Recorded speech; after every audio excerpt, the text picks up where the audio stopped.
Look at all these commuters rushing to or from work. Think of all the occupations captured here. Scientists, engineers, brand managers, financial analysts, maybe healthcare professionals, a social worker, a judge, maybe even a college professor or two. What do they all have in common? Well, if they're working for an organization, big or small, private sector, public sector government agency, nonprofit sector, whether at the bottom of the organizational pyramid or at the top, all of these workers need to be managed.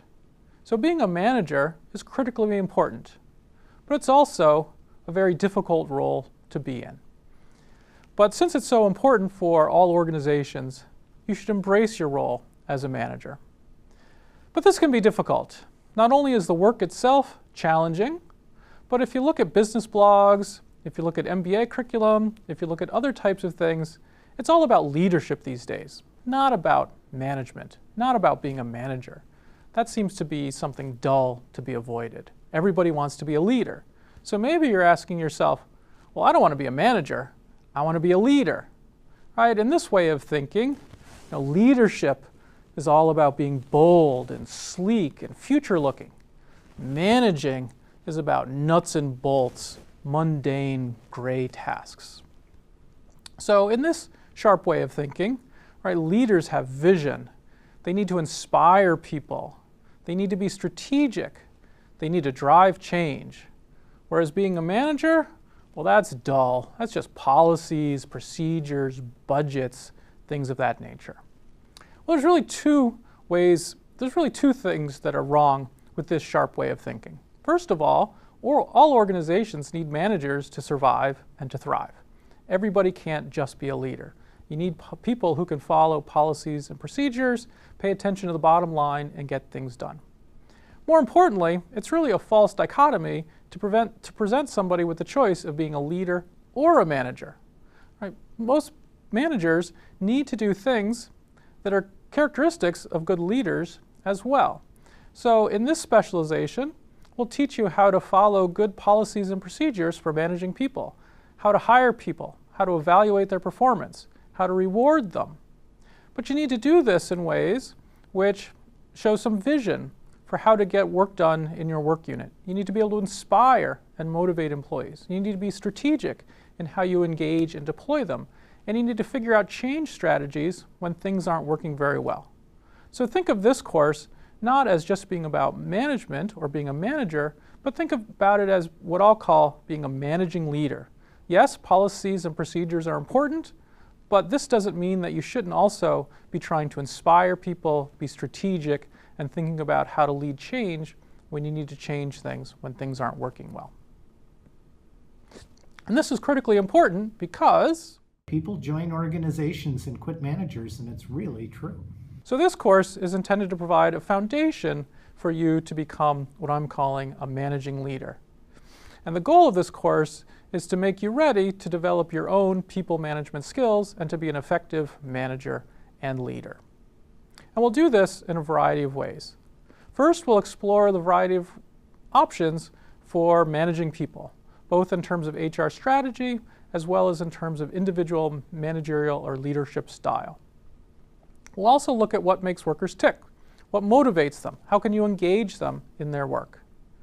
And then lastly, we'll look at the context in which managers have to manage. We'll look at the pressures and constraints that make being a manager a complex role. Let's quickly look at a map for this course.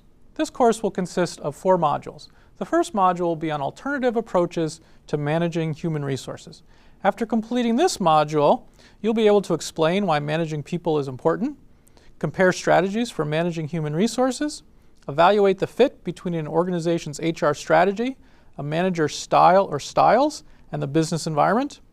And you'll also be able to recommend strategies and styles for managing people in a particular situation. Module 2 will emphasize the monetary aspects of work. After completing this module, you'll be able to explain how money can motivate some workers, identify key managerial concerns if workers are self-interested and view work economically, and develop strategies for addressing these key concerns using insights from economics. In the third module, we'll look at non-monetary aspects of work. After completing this module, you'll be able to explain at least 4 different reasons that people work that aren't related to money. You'll be able to identify key managerial concerns when workers work for different non-monetary reasons. You'll be able to develop strategies for addressing these key concerns using insights from psychology and sociology. And you'll be able to justify the application of insights from economics, psychology, and sociology in different situations. In Module 4, we'll look at the people manager as part of a complex system. After completing this module, you'll be able to explain at least 4 constraints that influence how human resources are managed in a particular organization, compare the ways in which the law does and does not see employment as a typical contractual relationship. You'll be able to create a list of legal and illegal HRM practices in your country, and you'll be able to judge when to use strategies for managing people that go beyond what the law requires. All of this is intended to support the broad goal of this course, which is to make you ready for developing your own skills for managing people. I'm very excited by this course.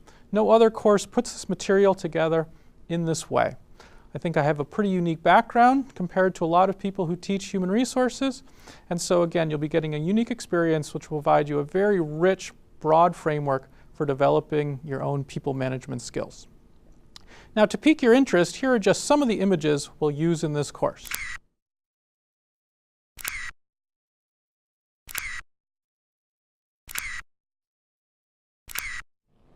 So come take my course for a spin. Okay, sorry for the bad pun, but this video is used later in the course as well. So not sure how this video and these images relate to human resources and managing people? Well, embrace your role as a manager and as a leader. Take my course, and you'll see how these images are used. More importantly, you'll be developing a rich foundation for becoming an effective manager and leader.